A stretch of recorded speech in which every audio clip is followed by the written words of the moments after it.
Getting your home ready to go on the market is a process, even if you've kept up with all the maintenance and kept everything up to date. Let's face it, there's always things around a home that could be repaired, freshened up in order to make it show ready for all those buyers out there. In a seller's market where inventory is low, one of the biggest questions that I get is, do I really need to get my house in tip-top shape to sell it? My answer is absolutely yes, you do. If you want to get the most money possible for your home, you need to make it show ready so it appeals to the most buyers in this market and brings you the absolute most money for your home. The next question is always, well, Gretchen, what do I need to do then? So let's talk through a few things that you should be thinking about even before you make your appointment. Deferred maintenance are items that you've been putting off. Maybe it's a small hole in a wall from a picture frame. Maybe it's caulk around the bathtub. It could be cleaning those gutters. Maybe these things are so small you don't even really see them anymore. But when a buyer walks through your home, they're going to instantly notice them and they're going to glare at them. And they're going to feel like maybe if those are things that they can see, what are the things that they can't see that you haven't kept up the maintenance on? So let's say if there's an item that you would need a contractor to fix, for example, and maybe that item would cost $100. When a buyer walks through your home and they're trying to work out the math in their head, they always overestimate the cost of repairs. And what does that do? It devalues the house in their mind. So the more you take care of up front, the better.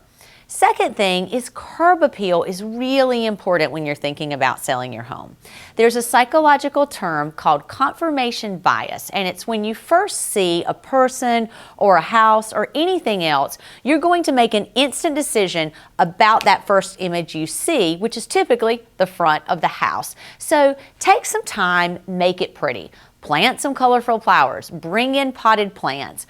Put a fresh coat of paint on your front door. Sometimes it's as simple as just trimming up your bushes and throwing some fertilizer on your grass. These things will help make your home attractive at first glance. And think about it, the buyers are standing there waiting on the agent to open the lockbox, so they're going to be looking around. Declutter and depersonalize. Things pile up quickly in a home, especially one that you've lived in for a while. It can take time to work through organizing, so get started early. When a buyer walks through a home that isn't overly filled with furniture and clutter, the home is going to feel bigger, better, and brighter than a home that has a lot of furniture and a lot of clutter. The way a home feels to a buyer is really important. You also want to make sure you take down your personal photos and go ahead and pack them away so that they can visualize themselves living in your house. I mean, think about it like this. You're moving anyway, right? Go ahead and donate and sell those items that you don't use. Pack up the items that you'll be taking with you. And I promise you will thank me for this advice when it comes time for the big move. Brighten up your home. Listen, we all know it. We've been there. You know as well as I do, when a home feels dark, it feels small and it can feel really dingy.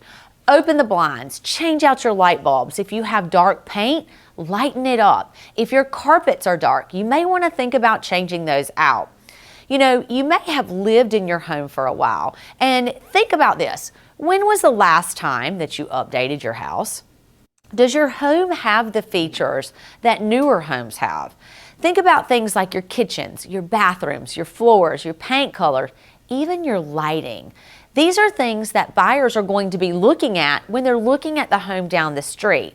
So keep in mind, you're competing against those other homes. Your home is not the only home on the market. So how do your finishes compare with the other homes in the market? If yours are not updated, it may be time for a little bit of a refresh. It's like magic. If this sounds overwhelming, don't worry. We're here for you in a couple of ways. First, we can help you determine what updates can give you the most value and the return on your investment. Second, we will help line up all the vendors which are super reputable for your project, and we will project manage the entire thing from start to finish. We also have a special program for our clients that will front you all of the upfront cost for these repairs, up to 5% of the list price. Our clients don't have to bring any money out of pocket to do any of this prep. Best of all, it doesn't cost a thing. So when your house closes, you can pay for all of that upfit at that time. That's a great tool for you as a seller to be able to maximize your value and get every penny possible out of your home. Hopefully this video helped answer some of your questions. Maybe you feel like you need a little guidance here. Most people do. It is kind of overwhelming. So my advice to you would be to get started with the process early. Getting a professional opinion and guidance will save you so much time, so much hassle, and it'll make sure vendors actually show up at your home on the front end. Our team does this every day, and we would love to help you navigate this process. Click the link below to schedule a no-obligation consultation with our team. We can share all the tools in our toolbox to help you get the most for your home and without making mistakes, wasting time, and wasting money. We are here to help. You just click the link below.